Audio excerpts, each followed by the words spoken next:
Cultivo in vitro de tejidos vegetales. Técnica y aplicaciones en el mejoramiento genético. Introducción. Posiblemente el término in vitro ya no resulte extraño. El lenguaje corriente y los medios de comunicación suelen referirse a técnicas de fertilización in vitro. Básicamente se trata de técnicas que se realizan en laboratorios y que permiten la unión de las células sexuales, óvulos y espermatozoides en recipientes de vidrio, de allí in vitro. En el caso de los seres humanos, al formarse el embrión fuera del cuerpo materno en el laboratorio, ya en sus primeras etapas se lo transfiere al útero materno, donde sigue su desarrollo hasta el nacimiento. La fecundación in vitro en humanos se logró por primera vez en 1978. Y la primera persona, en este caso una niña, fue Louise Brown, nacida en ese año, y en los años subsecuentes fue sometido a una serie de experimentos y revisiones para ver que tuviera un correcto desarrollo. Y es que esta técnica, aunque ya se utilizaba en muchos animales, era la primera vez que se probaba en seres humanos y no estaba libre de controversias y de algunos aspectos técnicos para su correcta utilización, aunque actualmente ya es un procedimiento de rutina, aunque no deja de tener ciertos problemas para hacer que el embrión, una vez ya implantado en el útero, pues comience su desarrollo y forme un nuevo ser. Pero entonces este término in vitro, pues ya es muy conocido, como mencionamos, debido a esta técnica. Pero si hablamos del cultivo in vitro de tejidos, podríamos definirlo como el conjunto de técnicas que permiten el cultivo de las células vegetales y también tejidos de estas en condiciones axénicas y el aprovechamiento de su totipotencia, así como su aptitud para la variación y capacidad de modificación genética. Y es que este conjunto de técnicas, englobadas bajo este término, cultivo in vitro, ayuda a los investigadores y a los productores a producir plantas en condiciones asépticas y en tiempos muy reducidos. Y esto es muy importante para la realización de investigaciones y a nivel comercial para la obtención de materiales más uniformes, libres de plagas y enfermedades y sobre todo con una muy baja variación genética, lo que hace que este proceso industrialice hasta cierto punto la producción de plantas, por lo que en algunos lugares el laboratorio donde se realizan esta serie de técnicas también se les conoce como biofábricas. Si hablamos de algunos de los hitos en el desarrollo del cultivo de tejidos, pues tendríamos que empezar la historia con los primeros trabajos de Haberland en el año de 1902, aunque hay algunos autores que hacen que la historia inicie con 1839, cuando Schleiden y Schwann proponen la teoría celular, y de aquí los principios y también ideas de que todos los seres vivos estamos hechos de células y que cada una de estas células proviene de otra célula. Y entonces también descubren la totipotencialidad, o sea, la capacidad de las células de generar el cuerpo completo de un ser o un organismo. También en 1904, Hanning hace el intento del cultivo de embriones de crucíferas seleccionadas. En 1922, Knuckson logra la germinación asimbiótica de semillas de orquídea in vitro, que fue uno de los primeros cultivos en los cuales los científicos se interesaron en la producción de estas plantas in vitro, y de aquí pues se desarrollaron todas las técnicas que posteriormente vemos aquí, como el uso de los meristemos, los primeros medios de cultivo. Uno de los más importantes es el Murash's Cook, desarrollado en 1962. Por ejemplo, también tenemos el descubrimiento de las primeras endonucleasas de restricción en Haemophilus influenzae, que luego será rebautizado como HIND2 en este año 1970. Y por último, pues ya en 1984, por la primera transformación de tabaco por Agrobacterium, el desarrollo de las primeras plantas transgénicas, la primera planta transgénica de tabaco y tomate resistente al virus del mosaico del tabaco, desarrollado usando la técnica del ADN complementario, del gen de la proteína de la cubierta del virus, así como el desarrollo de la transferencia de genes por biobalística como método de transformación genética, y los posteriores desarrollos en genómica y en otros métodos de transformación y adición de genes. Las plantas, mencionábamos, le llevan una ventaja a la fecundación in vitro humana, Ya en 1902 se realizaron las primeras experiencias relacionadas al cultivo de tejidos vegetales in vitro. Y en 1922 se logró el primer experimento exitoso, la germinación in vitro de semillas de orquídeas. Luego de la germinación, las plántulas obtenidas se transfirieron a un medio de cultivo en condiciones asépticas y así se mantuvieron protegidas del ataque de microorganismos, principalmente a hongos, virus y bacterias, hasta convertirse en plantas adultas. ¿De dónde se puede obtener material para el cultivo de tejidos? En el cultivo de tejidos se pueden utilizar diversas partes de la planta, como las yemas axilares, apicales y radicales, aprovechando que estos tejidos están en constante división celular. También pueden aprovecharse partes de la flor como anteras y polen, partes del fruto, hojas y tallos, logrando así producir plantas libres de enfermedades y con la misma información genética de la planta madre. Diferencias del cultivo de células animales y vegetales. El cultivo in vitro, como mencionamos, que significa literalmente in vitro, incluye diferentes técnicas destinadas a multiplicar, entre otros, material vegetal o animal. No es exactamente lo mismo que la fecundación in vitro en humanos. El cultivo de tejidos vegetales consiste en tomar una porción de la planta explanto y proporcionarle artificialmente un medio de cultivo nutritivo, esterilizado, que permita regenerar una o muchas plantas. El objetivo de cultivar plantas in vitro puede ser, por ejemplo, propagar masivamente plantas en vías de extinción o plantas difíciles de propagar por otros métodos, o para clonar, copiar individuos que tienen características agronómicas deseables, mejores frutos, resistentes a la sequía, etc., para obtener plantas libres de virus, para conservar la diversidad genética de una población, entre otras aplicaciones. Pero si comparamos esta técnica con el cultivo de células animales, aquí la situación es diferente porque muchas de las células animales tienen una alta especialización, lo cual hace que sea muy difícil el proceso de regeneración. Además de que los medios tienen que tener ciertas condiciones que las plantas no necesitan, entonces hay muchas diferencias. En la actualidad, la técnica de cultivo de tejidos en animales se ha desarrollado mucho en la producción de piel, cartílago y algunas partes de órganos, pero actualmente se busca crear órganos completos como el corazón, pulmones y otros, pero debido a la alta complejidad de la estructura de estos, ha sido difícil el recrear en el laboratorio los órganos, pero se sigue trabajando en estas áreas y tal vez en el futuro no muy lejano pues se pueda lograr producir un órgano completo y funcional en un laboratorio. Totipotencia. La reproducción de plantas por cultivo de tejidos es posible gracias a que las células vegetales son totipotenciales. Esto significa que las células vegetales poseen la capacidad de desarrollar un nuevo individuo completo sin que sea necesaria la unión de células sexuales. Es decir, que a partir de unas pocas células se puede obtener un organismo completo de forma asexual. La proporción de células del cuerpo de la planta que mantiene su totipotencia varía entre especies e incluso entre variedades. La capacidad de reproducción vegetativa, esto es la habilidad para organizar nuevos meristemos, denominados meristemos adventicios, a partir de órganos preexistentes, también dependen del genotipo. Prácticamente todos los órganos de la planta, incluidos raíces, tallos y hojas, pueden formar meristemos adventicios de tallos o de raíces que emiten respectivamente tallos o raíces adventicias. Aunque en ciertos casos puede haber crecimiento sin diferenciación y viceversa, lo usual es que ambos procesos tengan lugar en íntima asociación. De hecho, el desarrollo de un cuerpo organizado depende de la integración del crecimiento y la diferenciación.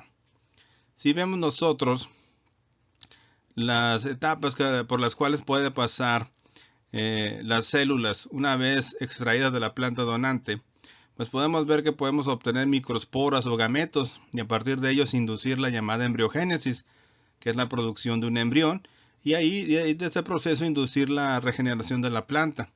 Por otro lado, si utilizamos los explantes, que pueden ser trozos de hojas, tallos, meristemos, etc., pues las rutas a seguir pues son distintas. Podemos obtener protoplastos, que son células a las cuales se les ha eliminado por medios mecánicos o químicos la pared celular, o inducir la formación de callo, que es tejido no diferenciado, y también podemos inducir la organogénesis, que es la producción de determinado órgano de la planta, ya sea otra vez tallo, raíces u hojas, y de ahí partir a la regeneración de una planta. También, si tenemos protoplastos ya libres, podemos realizar una serie de cultivos en suspensión en medios líquidos en donde las células continúan dividiéndose, pero todavía no se les ha inducido la señal para que se formen embriones o se forme callo. Si damos la orden para que se formen embriones, pues tenemos la posibilidad de producir a partir de estas células embriones que pueden ser capsulados y convertirse en semilla artificial, o inducir callo y después inducir la organogénesis y así ir a la ruta para la producción de una planta completa. Entonces, estos son algunos de los aspectos que se pueden manejar en el cultivo in vitro y que permiten una gran manipulación de las plantas. Explantos y otros tipos de células usuales en el cultivo de tejidos. En la diapositiva anterior ya mencionábamos a los protoplastos y callos, también a las células en suspensión y la producción de microsporos y gametos. Aquí vamos a ver con más detalle algunos conceptos como totipotencia, capacidad de las células vegetales de regenerar un organismo completo. Y es que, como se mencionaba, pues cada una de las células tiene el juego completo de cromosomas del organismo, con las cuales es posible, dando las condiciones idóneas, el desarrollo de un organismo completo. También tenemos la reprogramación del desarrollo. Se altera el patrón de células que estaban completamente diferenciadas. Y en esta situación inducimos un estado inicial para que estas células puedan recobrar la totipotencia y así nosotros inducir con otros químicos señales para la producción de raíces, tallos y hojas. Competentes. No todas las células responden al cambio de programa de desarrollo. Como se mencionaba también, hay plantas e inclusive hay variedades dentro de estas plantas que son difíciles o casi imposibles de regenerar in vitro, por lo cual no todas las plantas responden a los tratamientos hormonales, que es lo que se utiliza usualmente para inducir estos cambios en la estructura de las células. También tenemos el callo, que es tejido no diferenciado. Utilizando una proporción de auxinas y citocininas se puede inducir la producción de células que aún no se diferencian, y cuando nosotros incrementamos o disminuimos alguna de estas, podemos inducir la producción ya sea de tallos, raíces o de hojas. El protoplasto pues son las células vegetales a las que se les eliminó la pared celular por medios mecánicos o químicos, lo cual nos permite unir varios tipos de protoplastos entre sí para formar lo que se llama un híbrido o una quimera, que en la antigua Grecia era un animal fabuloso que tenía cuerpo de león, garras de águila, cabeza de tigre y una de antílope. Entonces aquí vemos que se pueden unir de dos especies o dos variedades muy emparentadas el material genético y crear un nuevo organismo. También tenemos las células en suspensión, células separadas creciendo en medios de cultivo líquido, lo que permite inducir, por ejemplo, la producción de embriones, o también podemos inducir la producción de metabolitos secundarios que en condiciones naturales se producen en muy bajas concentraciones, pero si les damos las condiciones idóneas, estas mismas se pueden producir solamente con las células de la planta que queremos reproducir. Entonces, estos son algunos ejemplos y conceptos que debemos de comprender para entender lo que es el cultivo in vitro de tejidos. Hablando de células totipotentes, pues aquí vemos algunos casos en donde se utilizaron estructuras provenientes de los embriones, y aquí vemos que pueden adoptar formas de corazón, torpedo y otras no definidas, y en estas situaciones, dándole las condiciones idóneas de medio, temperatura, hormonas, podemos inducir la regeneración completa de una planta. También mencionábamos la organogénesis adventicia, y es que algunas especies vegetales tienden a desarrollar nuevos tejidos a partir de tallos o de hojas o raíces, y entonces nosotros en el laboratorio también podemos lanzar esta señal para la producción de nuevos brotos, nuevas raíces, y entonces regenerar la planta completa. Y en la embriogénesis somática, pues aquí obtendremos embriones que tienen la totalidad de la información genética de este organismo, cuando en condiciones naturales esto solo se da cuando se da por la unión del óvulo, o en este caso con el polen, para formar un nuevo embrión. Y tenemos aquí el cruzamiento de dos distintos materiales genéticos, y aquí solamente una sola línea da origen a este embrión. ¿Cuáles son los requerimientos para el crecimiento de células y tejidos? Pues en esta imagen vemos englobado algunos factores muy importantes para el manejo de la técnica en el laboratorio, como el aire, la luz, el agua y los nutrientes.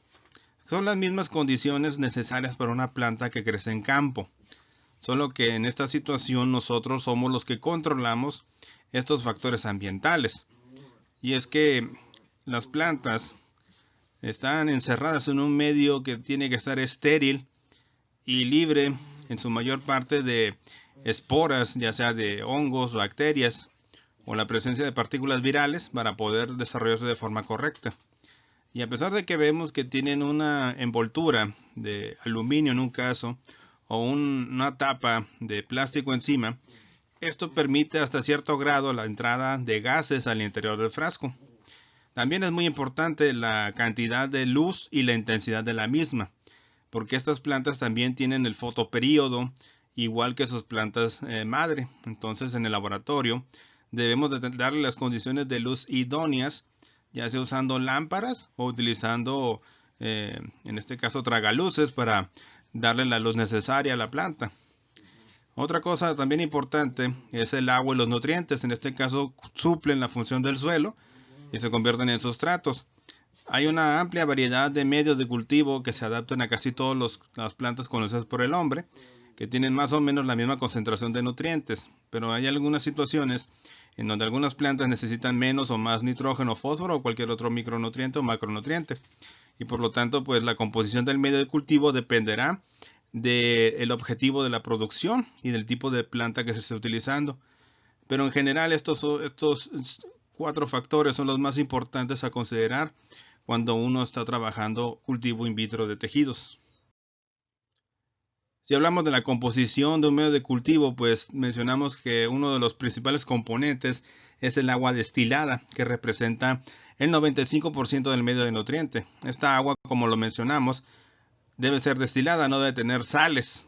Esas sales se las agregaremos en forma de macro y microelementos y algunos otros componentes orgánicos, pero si nosotros usamos agua potable o agua de la llave, pues también deberemos de tomar en consideración la concentración de sales presentes para hacer el balanceo de nutrientes para la planta. Otra cuestión importante es la fuente de carbono. Generalmente se usa sacarosa o azúcar de caña.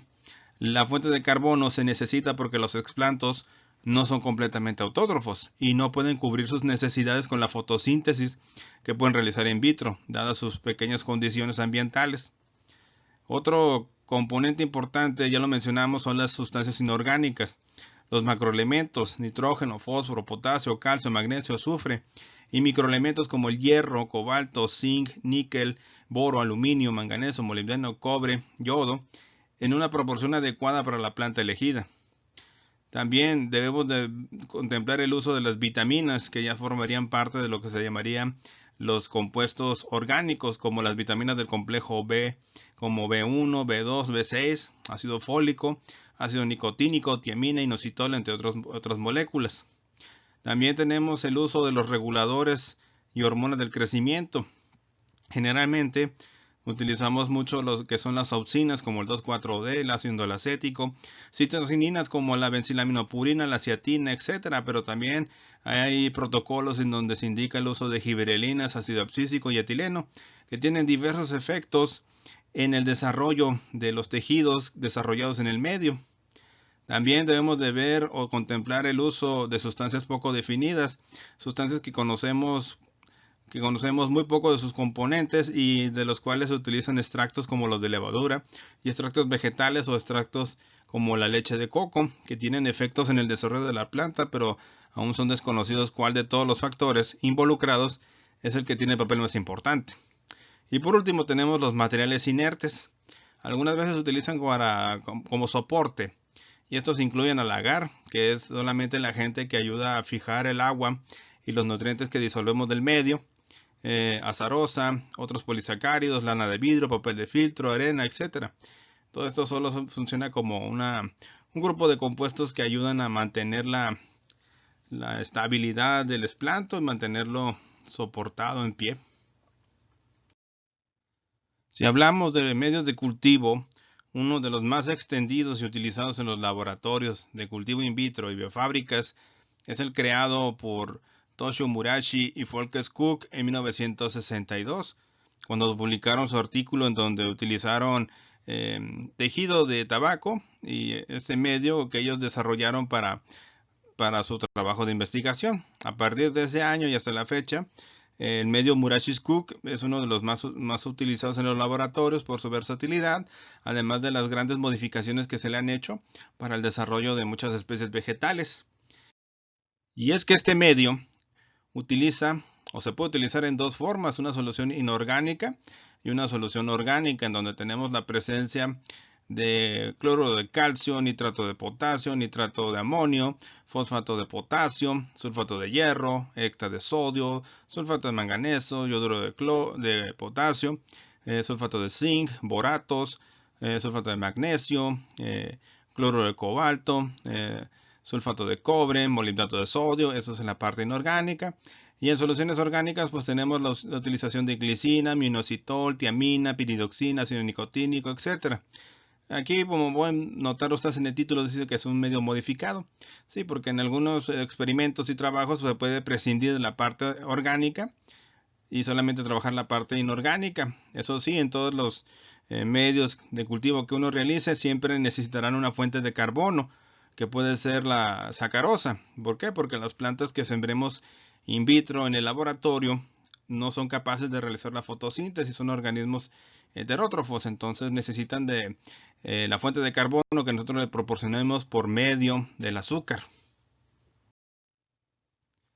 Si hablamos ahora de los métodos que se utilizan en técnica de cultivo de tejidos, pues son muy variados. Los métodos con aplicaciones potenciales en el fitomejoramiento y que utilizan técnicas de cultivo de células o de tejidos vegetales para regenerar plantas son los siguientes. Tenemos la propagación clonal, que es la multiplicación rápida de recursos fitogenéticos mediante cultivo de tejidos, que incluye procedimientos para aislar material vegetal libre de patógenos y crioconservación de germoplasma. También tenemos el cultivo de óvulos y embriones, protección y propagación en un medio nutritivo estéril de embriones inmaduros provenientes de cruzas interespecíficas o intergenéricas. El cultivo de enteras, cultivo in vitro de enteras con el propósito de obtener plántulas haploides. Variación somoclonal, variación genética inducida en células somáticas cultivadas in vitro. Hibridación de células somáticas, es la fusión de protoplastos provenientes de germoplasmas genéticamente diversos. Y por último tenemos la ingeniería, transformación genética. En plantas, transferencia de ADN de una especie donadora a otra receptora por medio de un plásmido bacteriano, virus u otro vector, o mediante microinyección o algún instrumento bioholístico. Las plantas que reciben el nuevo ADN se dice que son transformadas y se consideran como plantas transgénicas. Estos son algunos de las formas que podemos nosotros utilizar la técnica de cultivo in vitro en diversos procesos de mejoramiento genético. Si hablamos de la micropropagación, podemos decir que a partir de una planta madre se obtienen numerosos explantos que, sujetos a condiciones y medios de cultivo adecuados, darán lugar a nuevas plantas iguales a la planta original, permitiendo su multiplicación. Y en este ejemplo pues vemos que a partir de una planta podemos obtener 3, y a partir de estas 3 podemos obtener 6, y así podemos multiplicar este número tantas veces como sean necesarias, ¿sí? Esto nos permite a nosotros producir grandes cantidades de planta en muy poco tiempo. En algunas ocasiones, y dependiendo de las especies, esto puede durar entre unos 30 a 40 días. En el cultivo de meristemos, aquí lo que se hace es obtener tejido meristemático, ya sea de la zona apical, radical, axilar o inclusive de los frutos. Por ejemplo, en papa, los llamados ojos o agujeros que vemos o depresiones que vemos en el tubérculo, si se observan con lupa, podrán ver que estas son zonas meristemáticas. Si nosotros las extraemos y eliminamos ciertos tejidos que protegen el meristemo, lo podemos sembrar en un medio Murashi's Cook y después de unos días veremos cómo, inducido por los nutrientes y también por algunas hormonas, podremos obtener la formación de órganos.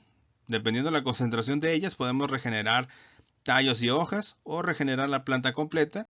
Y después de un periodo de desarrollo y posterior endurecimiento podremos llevar esta planta a una maceta o al campo directamente.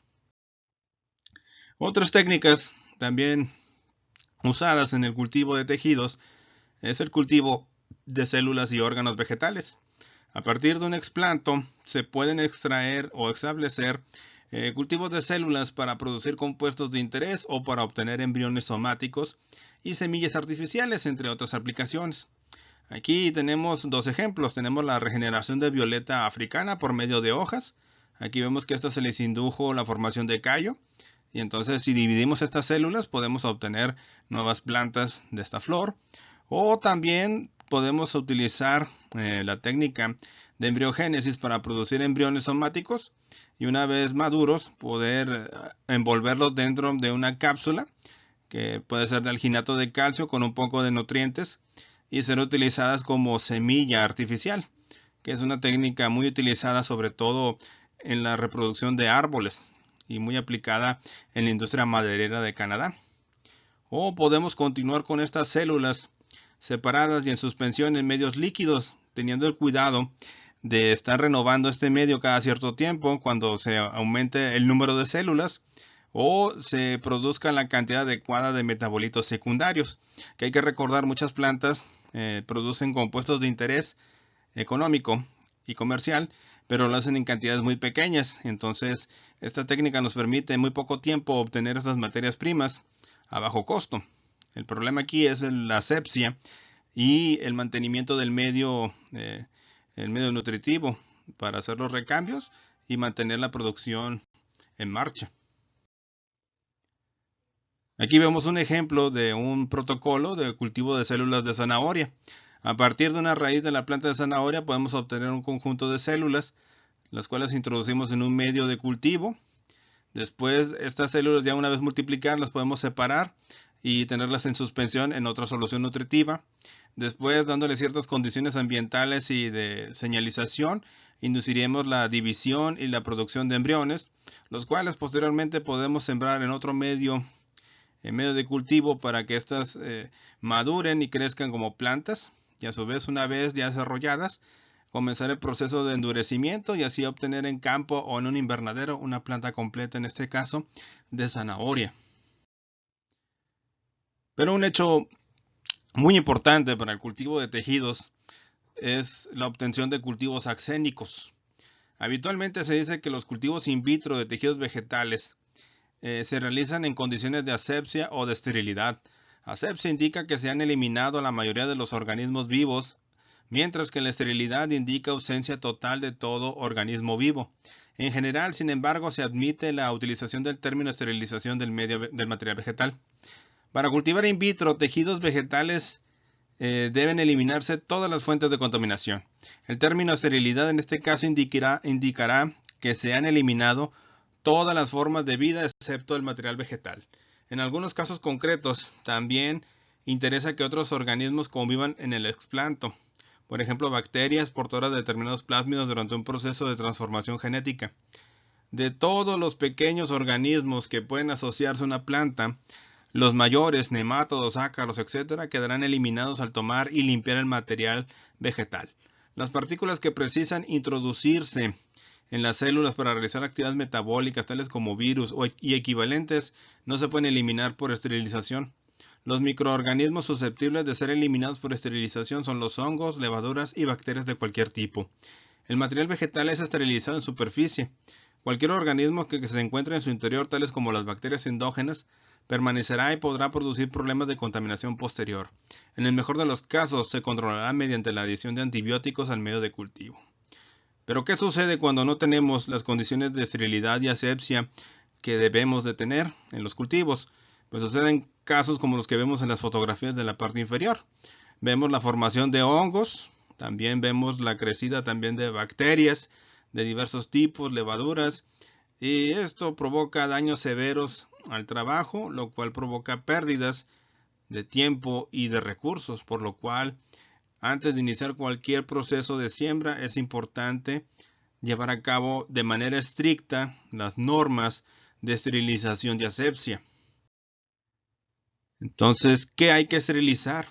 ¿Por qué hay que esterilizar? ¿Y qué hay que esterilizar Y pues, siempre, las causas por las que se puede contaminar un cultivo in vitro son entre ellas el recipiente con medio de cultivo, el instrumental utilizado, el material vegetal utilizado, la inadecuación del agente esterilizante, la falta de contacto entre el agente esterilizante y el material vegetal, el incorrecto funcionamiento de la cabina de flujo y las condiciones de la sala de incubación, la incorrecta manipulación y control posterior. Como pueden ver, son muchas las fuentes de contaminación que pueden afectar al proceso. Y todo esto debe iniciar desde el correcto lavado del material que se va a utilizar para la manipulación de las plantas y su posterior cultivo. También debemos de tener mucho cuidado al momento de realizar el medio y una vez realizado esterilizarlo en las condiciones adecuadas, que generalmente es utilizando autoclaves a 121 grados centígrados por 20 minutos. Y con esto basta para eliminar la gran mayoría de los agentes patógenos. También debemos de tener cuidado de que la cabina, o en este caso la cámara de flujo laminar, esté bien desinfectada utilizando etanol o cloro en estas condiciones para eliminar la mayor parte de los patógenos o esporos que estén presentes en el medio ambiente. También debemos de vigilar que los filtros y el flujo del aire sea el adecuado para el proceso. Y en fin, el mismo personal que está en contacto con los materiales pues debe utilizar en la medida de lo posible medidas de protección como guantes, tapabocas o cofias para eliminar las fuentes de contaminación que lleguen al medio de cultivo, ya que este es muy susceptible de ser contaminado. Entonces, estos procesos son bastante delicados y requieren de muchos pasos para alcanzar este nivel de asepsia. También hay otros métodos de esterilización que se utilizan en situaciones especiales, como por ejemplo los filtros que se utilizan mucho en los sistemas de HPLC. Aquí se pueden utilizar para cuando se requieren hacer aplicaciones externas de algunos reguladores de hormonas del crecimiento que no pueden ser esterilizadas junto con el medio de cultivo, ya que se desnaturalizan a ciertas temperaturas. También tenemos el uso de cámaras en donde se aplican radiaciones ionizantes para la eliminación de contaminantes, o sistemas en donde aplicamos calor como las autoclaves, que es el más utilizado en la mayoría de los laboratorios. Y es que dependiendo del volumen de material será el tamaño del autoclave que utilicemos. Si nosotros utilizamos menos de 1 litro de medio de cultivo para producción de plantas, basta y sobra con una olla. Pero si tenemos un laboratorio a gran escala, pues será necesario la utilización de grandes autoclaves que necesitan de calderas para alcanzar las altas temperaturas de esterilización de los medios. Y por lo tanto, el utilizar uno u otro modelo de autoclaves depende mucho del tamaño de la biofábrica o del laboratorio de investigaciones. Otra cosa a considerar es el material vegetal. Idealmente debe de estar libre de contaminantes bióticos y abióticos. Esto es posible en un invernadero, pero aún así, la planta y los explantos deben ser sometidos a procesos de esterilización. Lo común es el uso de agentes como el twin o el hipoclorito de sodio, aunque también se pueden utilizar etanol. Otros productos que se pueden utilizar para la esterilización son el peróxido de hidrógeno y el hipoclorito cálcico. Todas las soluciones desinfectantes afectan al tejido vegetal, por lo que es importante manejar tiempos de contacto de 10 minutos o menos con y después realizar una serie de enjuagues con agua destilada estéril, al menos 3 veces para eliminar cualquier residuo del desinfectante. También debemos de cuidar el origen del material vegetal, ya que en algunas especies es muy común encontrar material contaminado, en donde las bacterias se producen en el interior de la planta y no muestran síntomas visibles de problemas. Pero una vez sembradas en medio de cultivo, observamos ya la proliferación de estos problemas, lo cual es muy complicado de resolver, aunque en algunos laboratorios se utilizan los antibióticos para tratar de eliminar estos problemas. Pero debido a la resistencia de muchos microorganismos a ellos, esta práctica pues ya está siendo muy cuestionada y a veces abandonada por otros tipos de procesos para tratar de manejar explantos lo más limpios posibles. Las campanas de flujo laminar o cabinas de flujo laminar pues son estructuras metálicas y de plástico en donde tenemos una serie de filtros por donde el aire es circulado por medio de de un abanico y utilizando una bomba. Y aquí podemos eliminar hasta el 99% de los contaminantes presentes en el aire. Pero también debemos de cuidar muy bien la asepsia del sitio en donde colocamos estas cabinas de flujo laminar. Por lo tanto, también se hace necesario estar realizando una serie de limpiezas periódicas para eliminar fuentes de contaminantes que puedan afectar a la producción de plántulas in vitro. Aquí observamos cómo se utilizan estas cámaras de flujo laminar. En algunas de ellas inclusive se puede hacer que baje una ventana de vidrio o acrílico que ayude a disminuir los contaminantes que tengan contacto con los medios y con los explantos. Y en otras situaciones se pueden utilizar, además del flujo del aire, algunos mecheros que tengan ahí a la mano, ya sean Bunsen o de alcohol, para tener fuentes de calor y así poder desinfectar en mayor grado el material que va a ser utilizado para la siembra.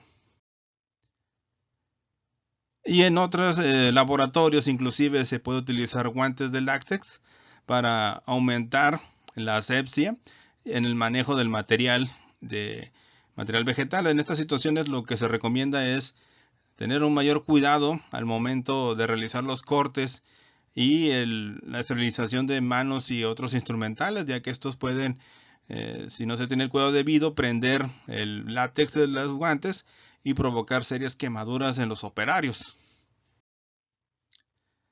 Otro aspecto muy importante a tomar en consideración en el cultivo de tejidos es el diseño del laboratorio. En un laboratorio usualmente tenemos áreas como el almacenamiento, lavado y otros como despachos, salas de reunión, recepción, etc.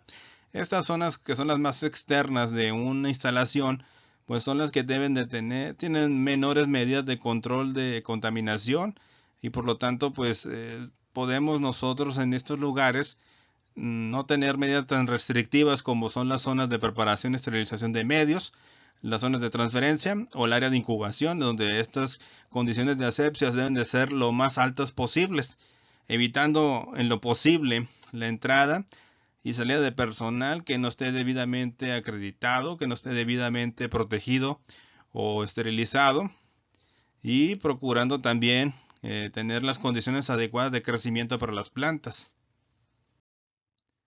Y es que en las salas de incubación podemos hacer uso de factores ambientales como la luz natural para darles el fotoperíodo necesario a las plantas, pero hay condiciones y cultivos que necesitan de más horas de luz y por lo tanto es muy común el uso de lámparas, sobre todo fluorescentes, para inducir estas horas de luz que necesitan los cultivos. También las condiciones ambientales de temperatura y humedad deben de ser controladas, más o menos unos 25 grados centígrados, y con humedades relativas bajas para no incrementar las poblaciones de microorganismos como hongos o bacterias debido a la humedad y sobre todo a las altas temperaturas.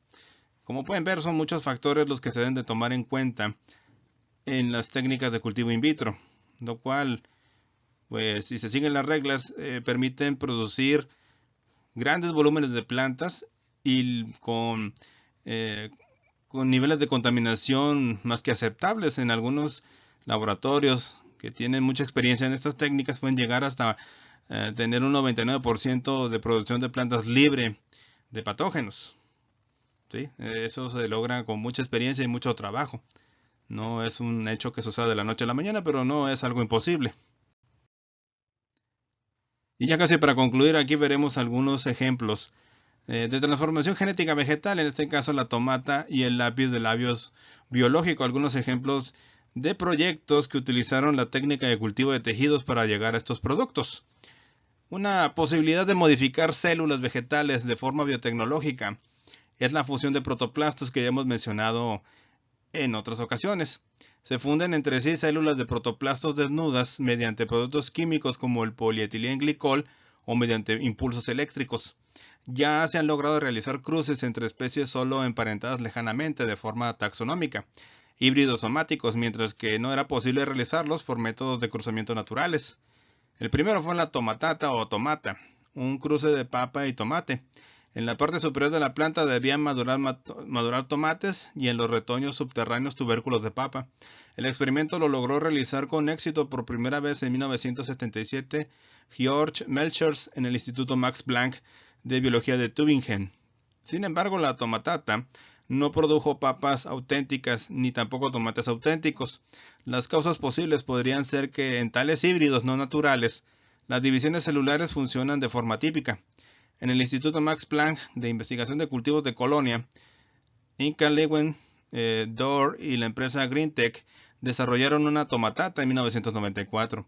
Las plantas eran vigorosas. Lo curioso era la flor amarilla de la tomatata, en un fenotipo que en todos los demás era muy similar al de la papa.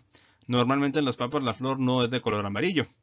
La hibridación somática es enormemente adecuada para fines de mejora genética y también se utiliza de forma práctica, por ejemplo, en el citrus o en la chicoria. Siempre es el método elegido cuando se necesita transferir ciertas características complejas poligenéticas, como por ejemplo la resistencia a las heladas, ya realizado para la papa, o los colores de las flores de un tipo salvaje a un tipo cultivado. Existe una gran probabilidad de que las sustancias características que componen las papas y los tomates, al mezclarse, hagan que el alimento no pueda comerse, aunque tanto las papas como los tomates pertenecen a las solanáceas, es decir, a la misma familia de plantas. Se producen grandes problemas. Y es que también desde el punto de vista fisiológico, el traslado de fotoasimilados y nutrientes es complicado, ya que ni la parte de los tomates ni la parte de los tubérculos va a tener una adecuada concentración de azúcares y otros componentes necesarios para la constitución de los frutos.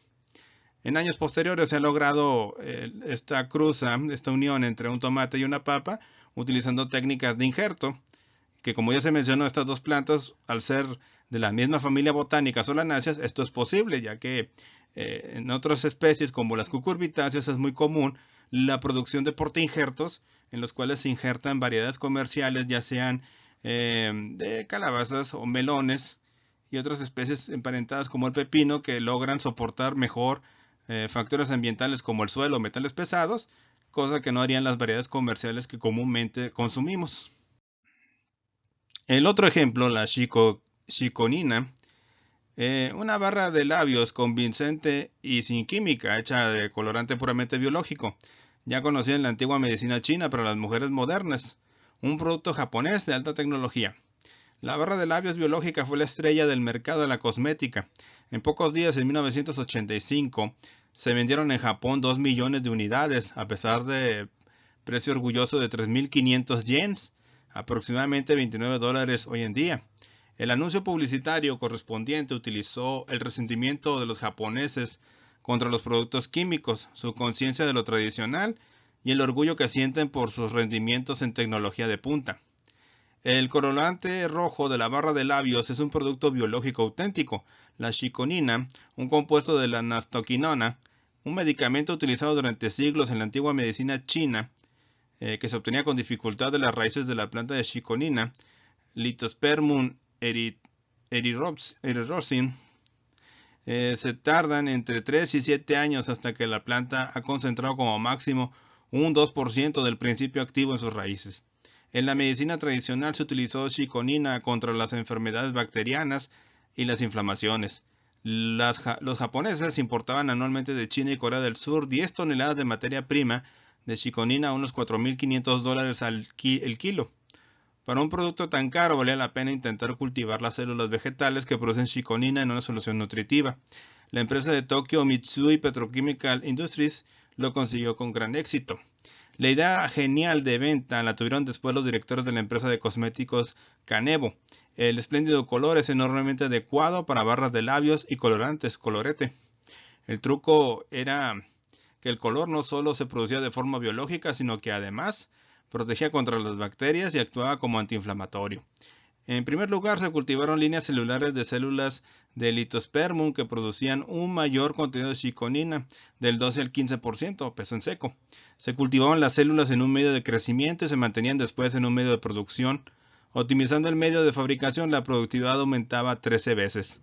Hoy se cultivan células de Litospermum a escala industrial en un bioreactor de 200 litros con medio de crecimiento y luego se trasladan a un reactor más pequeño con un medio que estimule la producción de chiconina. Con estas células se inyecta un bioreactor de 750 litros en el que se produce chiconina. Seguidamente las células de la raíz generan un 23% de chiconina en solo 23 días. Se vuelve a comparar esto con la naturaleza, solo un 2% en un periodo de tiempo de 3 a 7 años. En cada proceso completo del bioreactor parece que se obtienen aproximadamente 5 kilos de chiconina pura. En un principio, Mitsui logró producir aproximadamente 65 kilos de chiconina al año para una necesidad de 150 kilos en Japón. Entonces esto nos da una idea de las grandes facilidades que nos da el cultivo de tejidos para la producción de materias primas, no solamente para la industria cosmética, sino también para la industria alimenticia y la industria farmacéutica, ya que muchos de los ingredientes activos de los medicamentos se producen en situaciones similares a la chiconina, que pueden durar años y se producen cantidades muy pequeñas en ese periodo. Y esto podría ayudarnos a minimizar los costos de producción y hacer más accesibles muchos de estos productos al mercado. Y con esto damos por concluida esta presentación. Espero que haya sido de su interés. Si quieren saber más, pues aquí están estas páginas, estos blogs en donde hay información sobre biotecnología, bioquímica general y algunas cuestiones de biología molecular. Pues por mi parte es todo. Muchas gracias y nos vemos en el siguiente video.